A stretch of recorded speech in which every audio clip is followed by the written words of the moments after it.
Hello and welcome to another episode of Chillin' with Dylan. I'm your host, Dylan, and very excited today to introduce the topic for this podcast, which is how to have the best road trip. And to say the least, this guest of ours is the first time coming on Chillin' with Dylan for him. You can say he's a road trip freak. It's James. Welcome, James. Hello, thanks for having me. Where are we right now? What's happening? So we are coming to the end of a several-day road trip. I'm not even sure how many days. I think it's 6 at this point, but almost I'm a week. not 100% sure. And we are currently at Magnify Heads, which is sort of, I don't know, an hour north of Auckland. Yeah, we're in Northland now. Yeah. We're just in Northland, but yeah, we're in Northland, New Zealand, and this is probably one of the first times I've actually done a podcast whilst on the road on a road trip, and I thought it was appropriate. Feels appropriate to have you here and just kind of be talking about this. Yeah. Not at home. Anyways, so who are you, James? Our mysterious friend who's been introduced. Well, clearly I'm James. Yeah.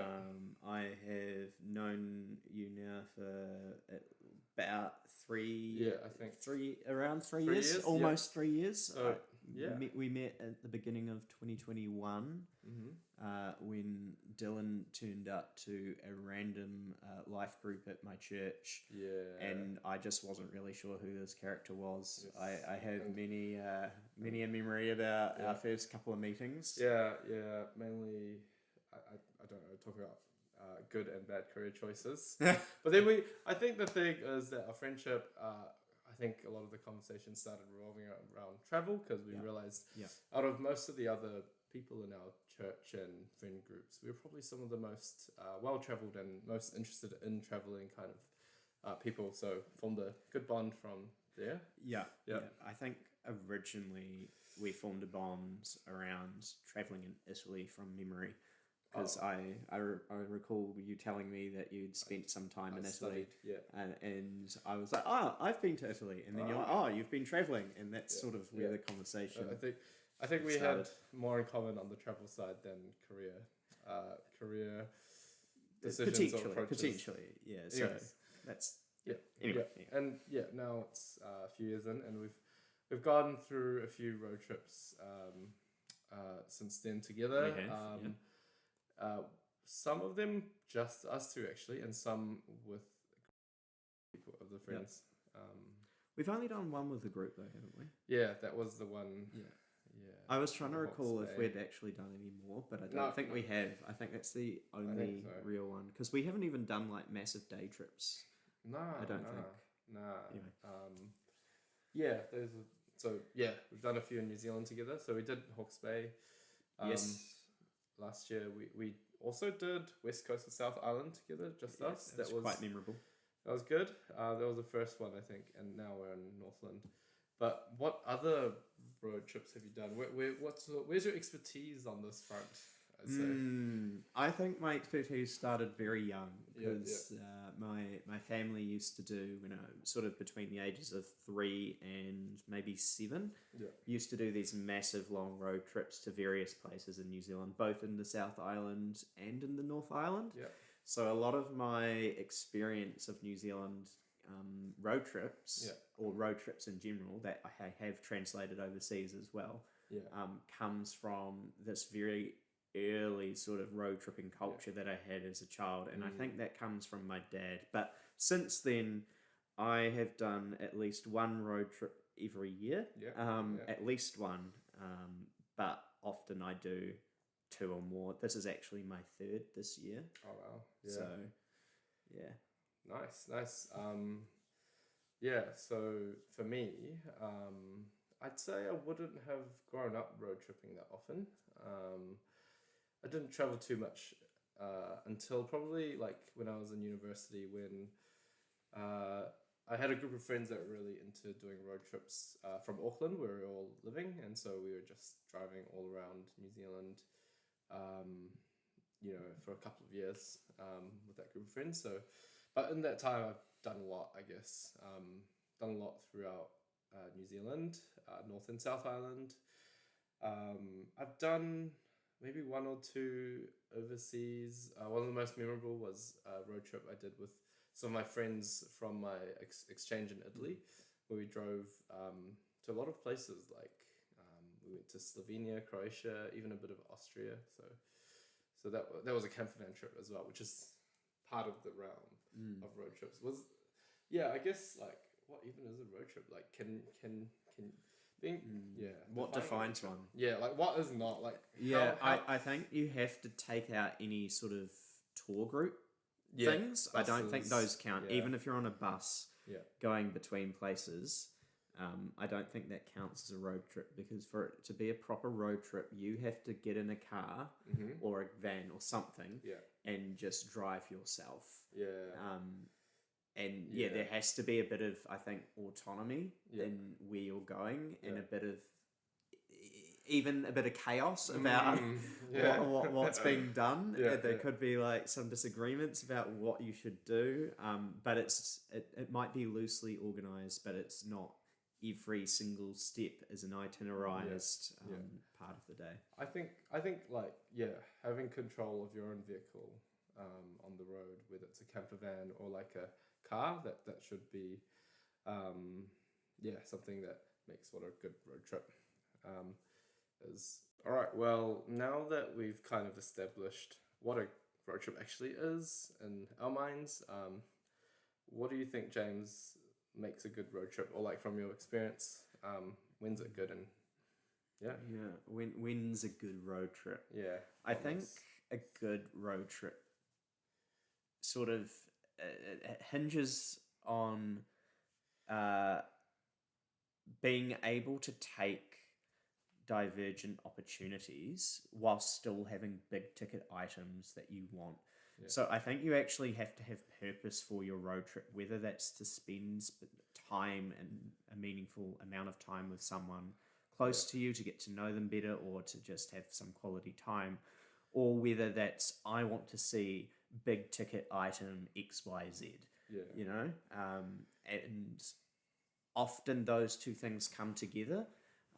But sometimes, particularly in group road trips, it's more about seeing a big ticket item as a group of friends. But if it's just by yourself or with a couple of other people, then it's often more about the friendship, and then the road is just the journey. I think, from my experience, I've really found that who you go on a road trip with really matters. Whether it's friends, whether it's family, like they kind of mean that you kind of get up to different kinds of things. I have some random memories of good road trips. It's just the little things, I think, that maybe we're sharing memories, experience with people. Like there was one time we were driving to the Coromandel with some friends from Auckland, and we found a really good KFC at Tim's, out of all places. I don't know whether we were hungry or not, which could have played into it, but like we had good KFC there, and that's all I remember. And like whenever I joke about that, like KFC, everyone who went with me remembers. It's I think having good memories that come out of it, maybe that you didn't expect, often creates an even better road trip. I agree, and it's having those sort of moments where you have a really poignant memory of something. I'm just thinking back to the ones with my family when I was a small child, and also more recent ones. Like recently, within the last year, I went up to a place in New Zealand called Aoraki Mount Cook, where there is this random lavender farm on the way up, and me and my family, two of my sisters as well as my dad, went up. And the thing I remember the most about that trip wasn't the brilliant, breathtaking walk we did up to Mount Cook, but it was the lavender farm where we got this lavender ice cream and rode these rickety old pink bikes, Well, I mean, actually, I remember another memory. I was doing this camper van trip from like Christchurch to Queenstown, I think, with some friends, and like we were driving down that road near like Mount Cook in South Island, and I think we just didn't know, but there was a salmon farm, and yeah. you know that one, right? I it's know. like after Tekafo. Yeah. But yeah, we had these really nice salmon, like just fresh salmon. That was delicious. Like these pies, it was like half price because they were about to like, I don't know, close for the day, and it was just so good. Yeah. I think actually it really is, I think, about taking those little moments out and just enjoying places for what they are in the moment, and not being too worried when you're there about we've got to hit the next thing. I think that's good, because like sometimes when you do a trip where you fly somewhere, you've got hard deadlines on when to fly and, you know, go to the airport, and some things are less flexible compared to a road trip where you can actually like take a detour off like a little town or city you want to go to, a small town. I have a lot of stories like that where we found like just like hidden gems in New Zealand.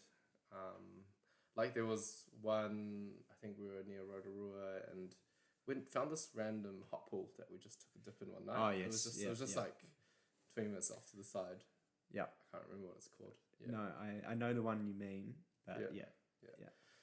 Anyways, cool. Yeah, I think that pretty much sums up what we feel about what makes a good road trip. I'm sure the listeners of Chillin' with Dylan, you probably have your own thoughts, so maybe, you know, feel free to add your own comment into you know, the question section of the podcast.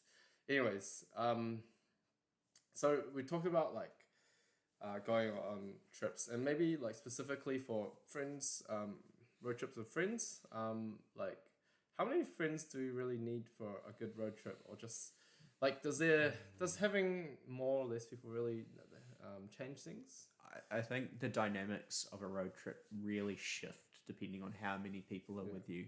So I have personally, and I think you have as well, Dylan, done road trips where you have no friends with you.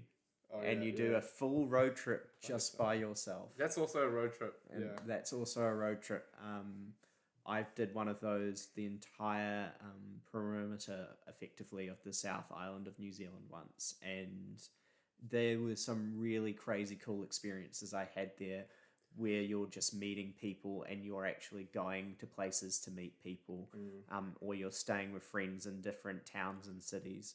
And that's really different from when there's just two people.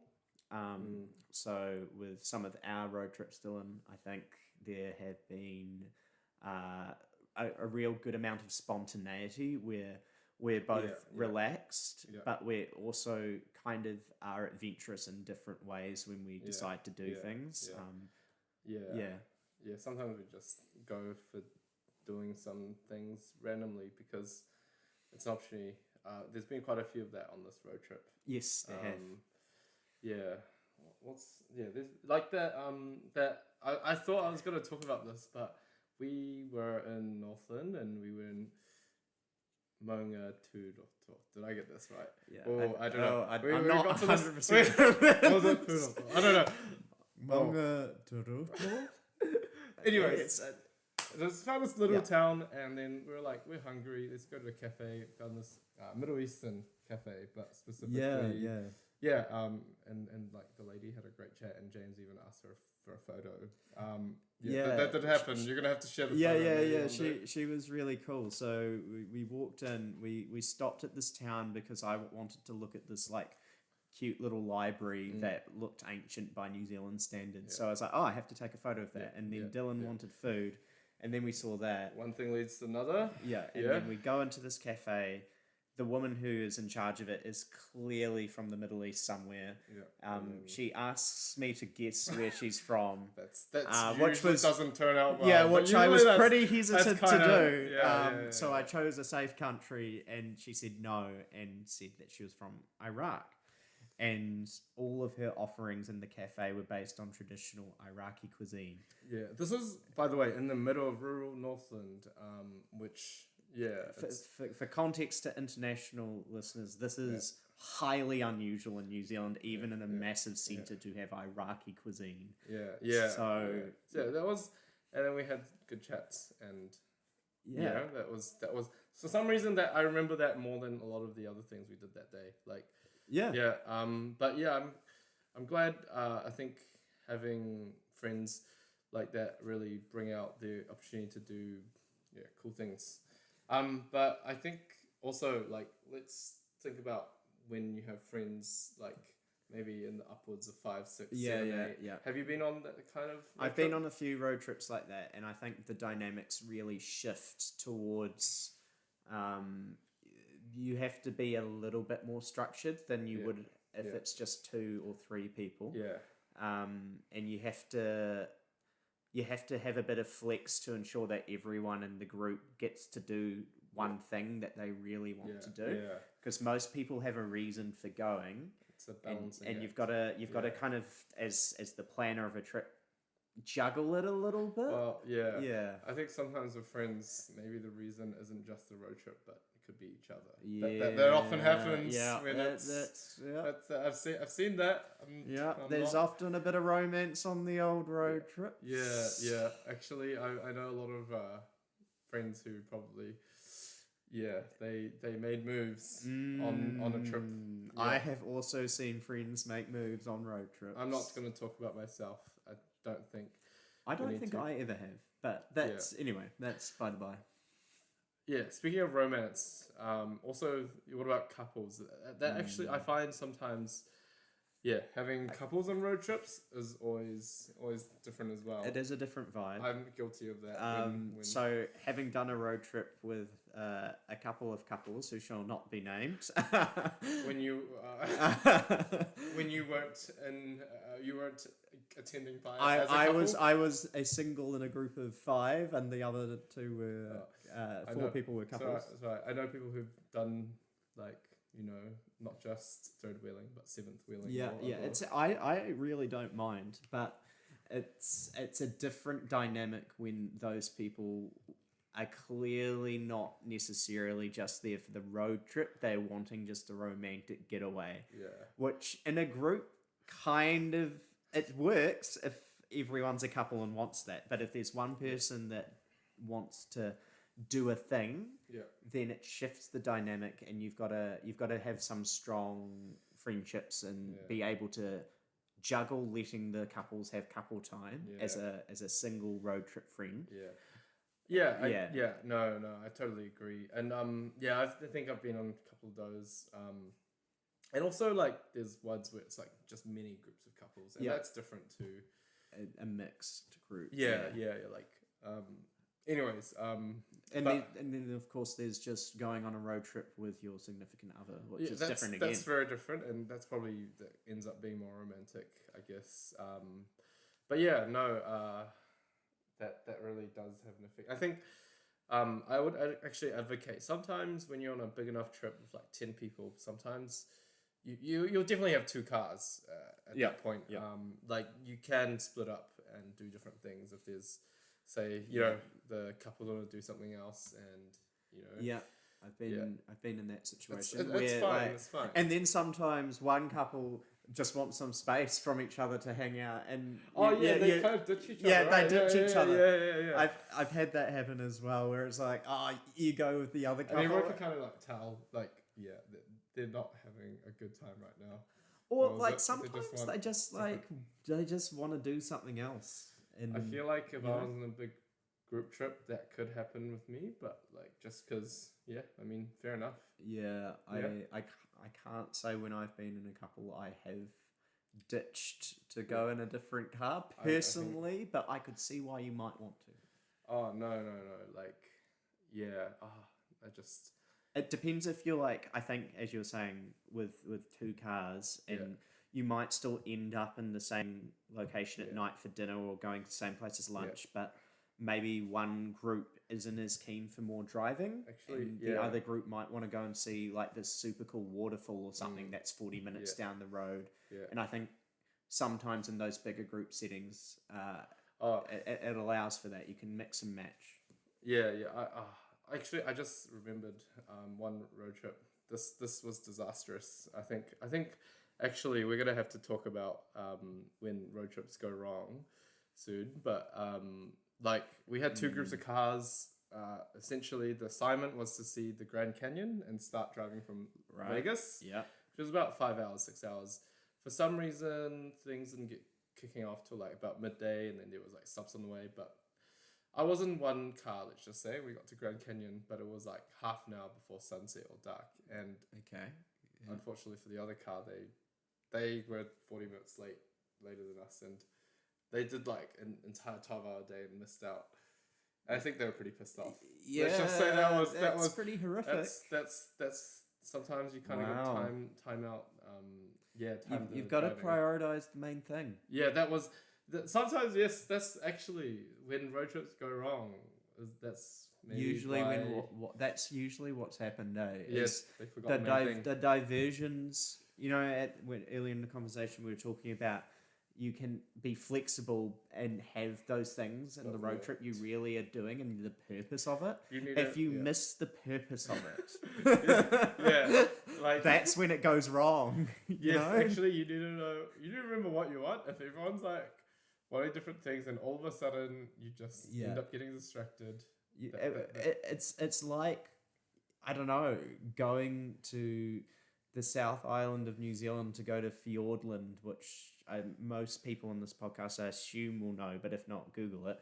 Yeah. And then getting distracted in a little town that's quite nice near Fiordland and just not going in and then running out of time. Yeah, it's mind-blowing. Yeah, especially when you have to drive somewhere to catch like a plane, or maybe like a boat or like some booked activity, and you miss out. Like that's pretty. That sucks. But I mean, I think the other way road trips can go quite wrong is when you don't call time when you should. Yeah. So sometimes because you're with a group of people that are very ambitious with their road trips, they want to squeeze as much in as possible. Yeah. When in reality you've actually gone and done the main thing. Yeah. You've achieved your purpose. Yeah. And you're just trying to tack more things onto the end. And this, I think, is true of not just road trips, but also any trip. Yeah, actually, we could go broader in our scope.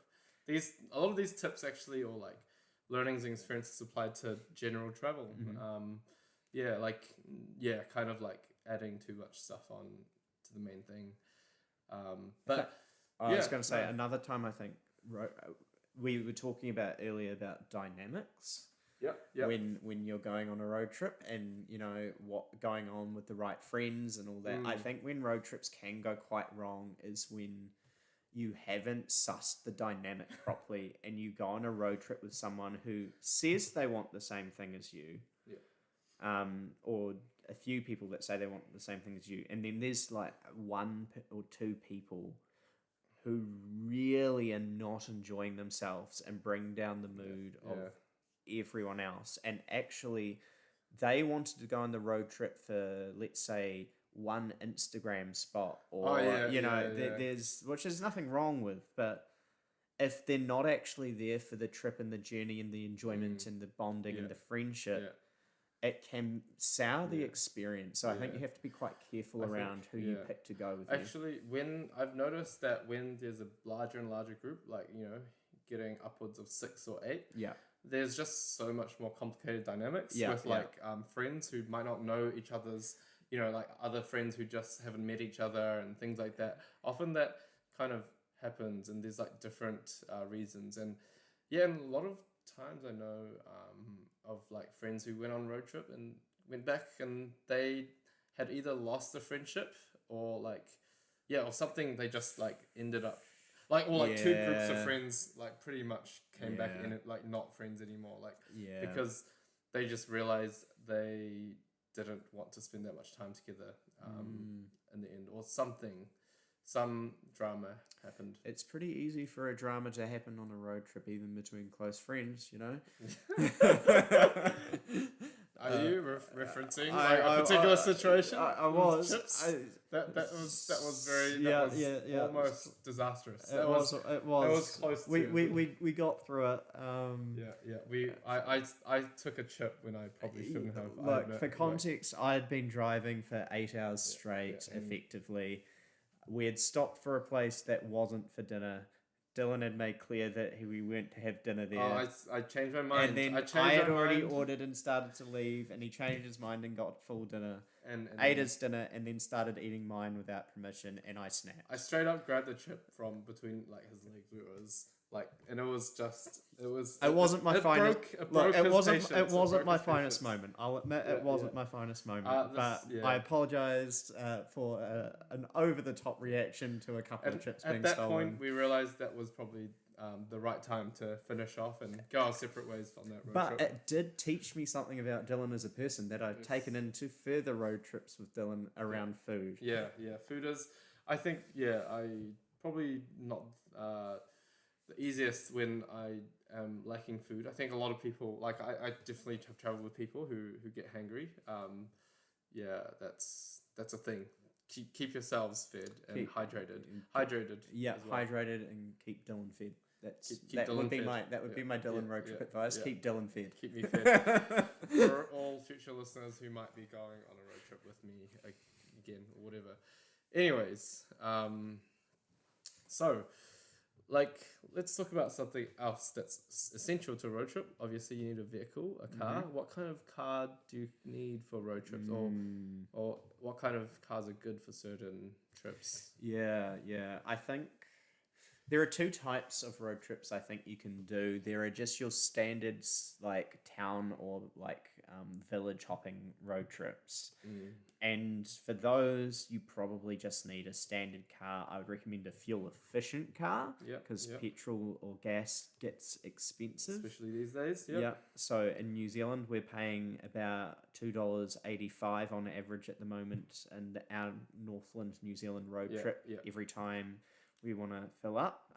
So that's per litre for listeners. And that racks up.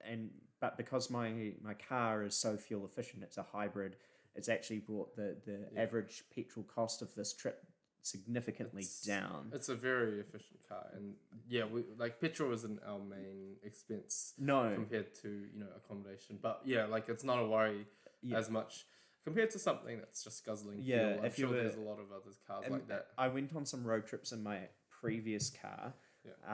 And that was a 2.3 litre engine, and it was a guzzler, and it made road trips really expensive really quickly, and it actually made it financially a bit stressful because every day of a bit of a road trip you were filling up once or twice. That's actually I think that also the cost of like driving and fuel affects how you approach like changing things up, and just like driving another 50 k's, like you probably have to think twice on like a really inefficient vehicle for fuel.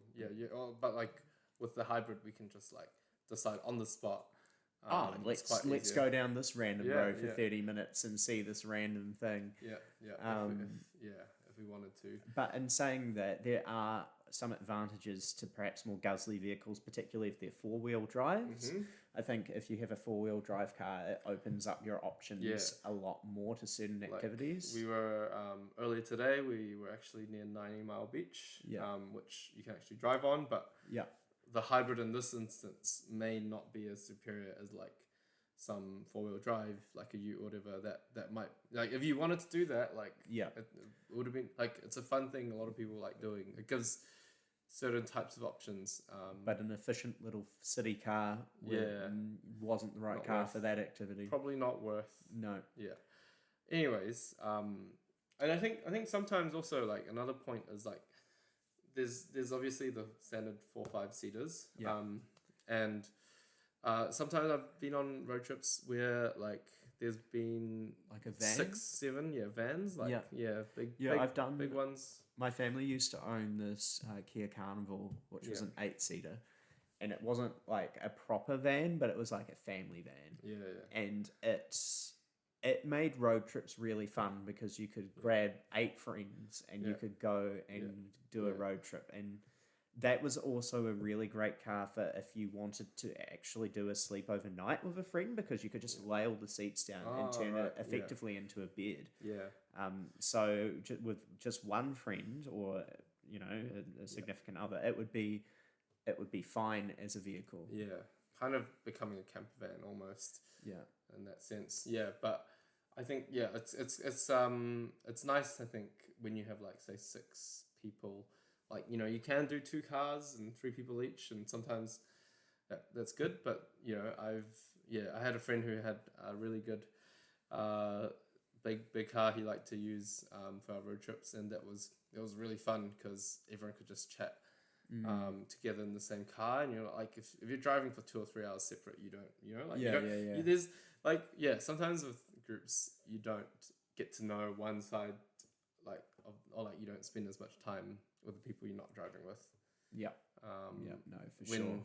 That might be a good thing. And sometimes you want to be spending some time with the people in the other car as well. But if the road trip, like for example, the one to Grand Canyon you're talking about, I can see that would mean that you didn't really get to spend time with the other people. Yeah, not really. And also hypothetically, if you're on you had 5 couples, one couple would be split if they didn't want to be split.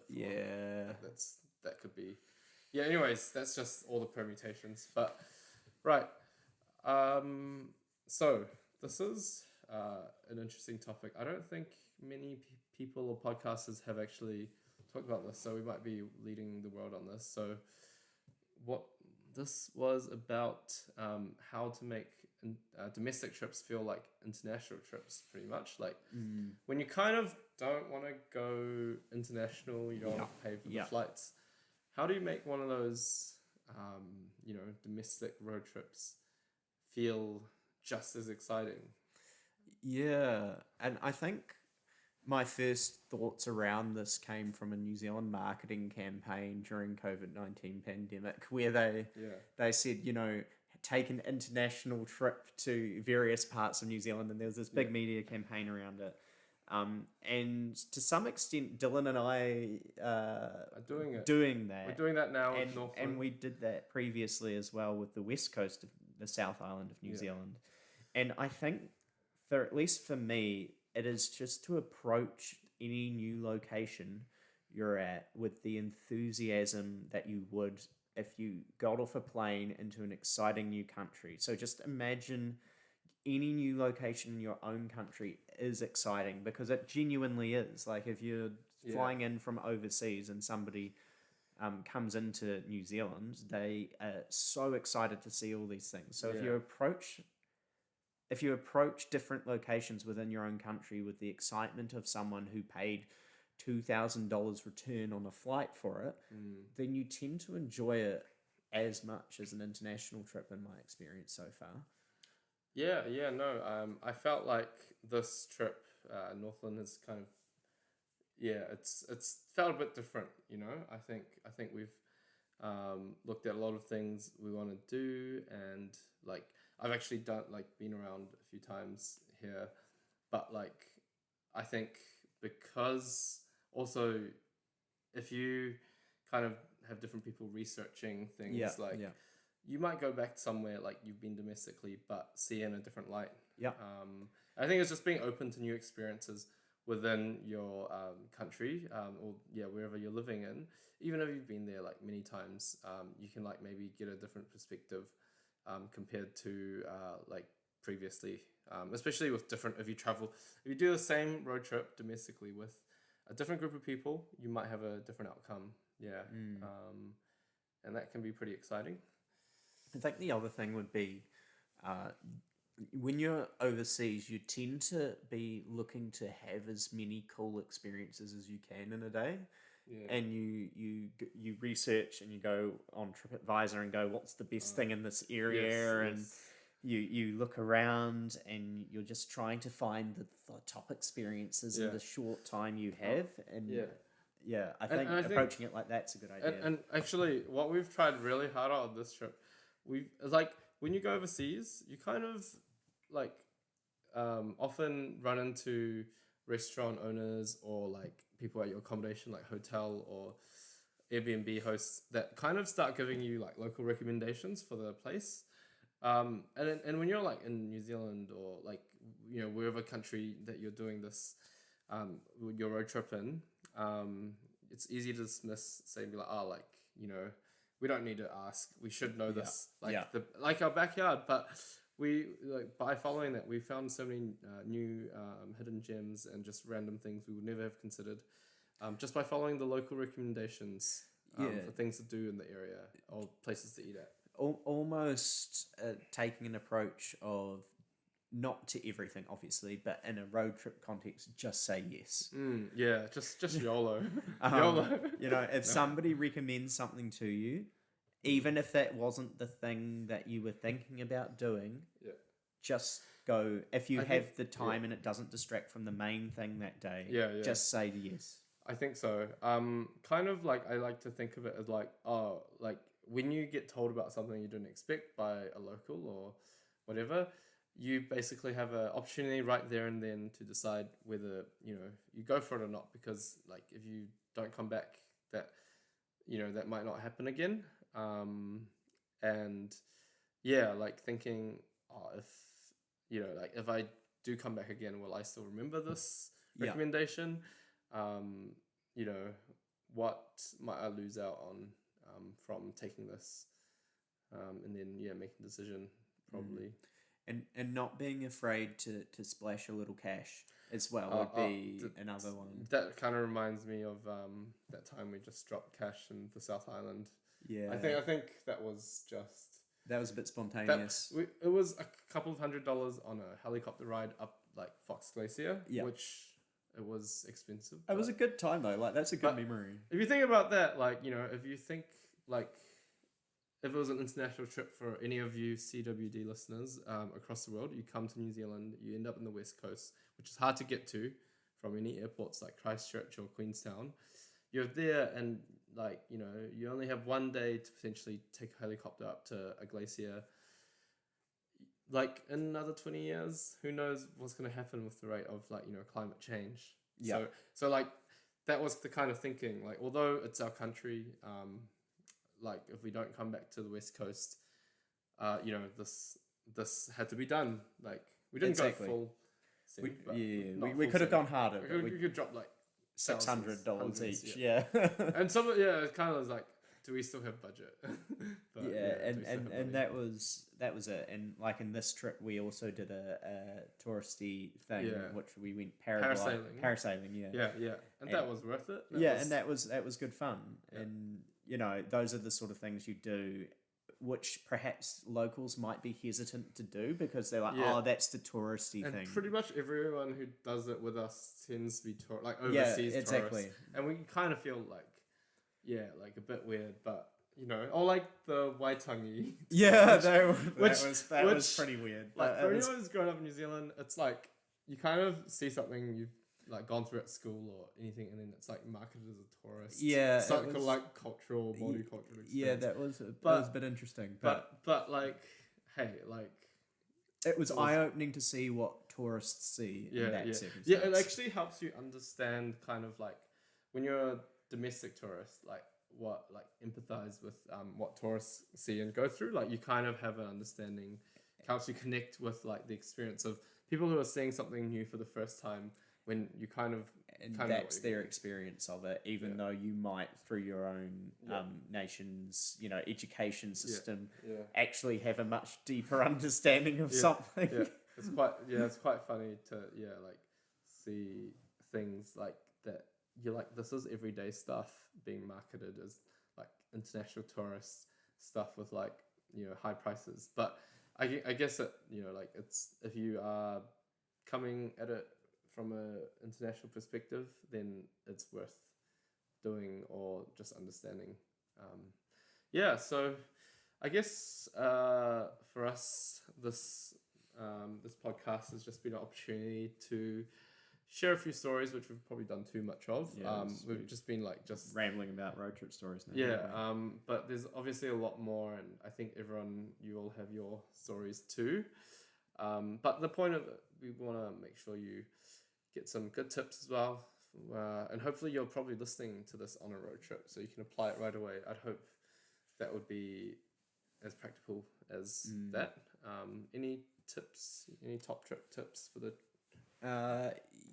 I would say one is just to remember to have. I know it's cheesy, but just have fun. Just have fun. Just have fun. Yeah. be willing to be held up doing something. I think that's the main one for me, is be willing to spend more time doing something you're really enjoying, even if you didn't initially plan to do that thing. Yeah. I think that's what road trips allow you to do. It has the opportunity, gives you the opportunity to just jump into something new. But probably also keeping the main thing as well. My tips is just in the organization of road trips. I mean, like, this is practical. Like, I think just do your checks on cars, all that. Like, make sure you do all the standard. Like, make sure it's like licensed or other than that, maybe when you organize it, if you like using spreadsheets, that helps everyone. With more heaps of people, it helps everyone know what's going on, like day by day. But you don't have to like live to the schedule to the T. I use Google Sheets. Also, Splitwise, it's a great app for splitting costs between a whole bunch of people and simplifies the payments. I'm not even sponsored by them, but like that's literally what I always do in a group road trip. What else? Any other tips, James?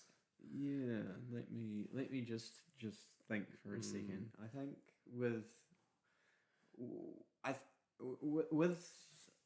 group road trips, I think you also need to understand people's limits and ask people how much time are you willing to spend in a car each day. I think that's actually really important to know, even if it's just with one other person, because some people, like myself, for example, I can drive 8 to 10 hours each day. Not every day, but I can drive that amount in a day and be okay. But others really struggle with even 4. So, you need to know what that limit is. Yeah, and especially keeping in mind that certain people tend to get car sick. Yeah. And that, like if you're driving windy, hard roads with people who struggle, then just taking breaks, having water. Like I think people who get car sick is probably better to sit at the front rather than the back. Yep. Like a passenger seat. So keep that in mind. And be prepared. Don't forget sunscreen. Don't forget, many things.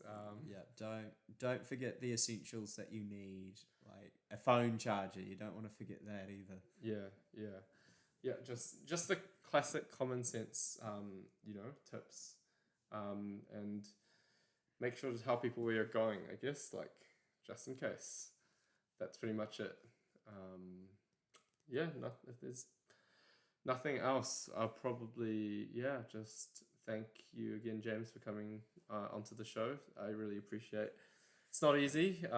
First time coming on Chilling with Dylan, but I'm glad you shared your time with us and the listeners. Thanks for having me, Dylan. It's been great. Thanks for coming on this fun road trip. It's coming to an end, and so is this podcast. So, we're glad to have you listening, and look forward to the next one. You've just listened to Chillin' with Dylan.